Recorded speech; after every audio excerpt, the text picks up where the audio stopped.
Not receiving your Gmail verification code. Whether you're trying to sign in, reset your password, or enable two-step verification, not getting the code can stop you from accessing your account. The good news is that this problem is usually easy to fix. Yeah, in this guide, I'll show you how to fix Gmail verification code not received in 2026. First, make sure you've entered the correct phone number, including the country code if required. Also check that your phone has a strong mobile signal and is able to receive text messages or phone calls. Verification codes can sometimes be delayed because of network traffic.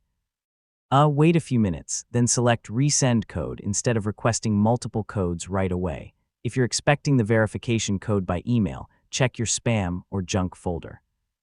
If you're receiving the code by text message, make sure your phone isn't blocking messages from unknown or short code numbers.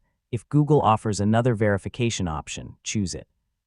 You may be able to receive a Google prompt on a trusted device, a phone call instead of a text message, or use a backup code if you've previously saved one.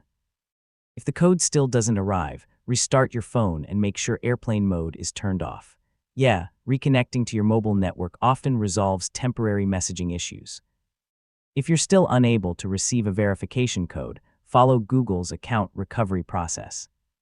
I mean, you may be able to verify your identity using your recovery email, trusted devices, or other security information linked to your account. And that's how to fix Gmail verification code not received in 2026. Whether the issue is related to your phone, network, or verification settings, these steps solve most problems. If you're still unable to receive a code, contact your mobile carrier or Google support for additional assistance. Thanks for watching, and I'll see you in the next tutorial.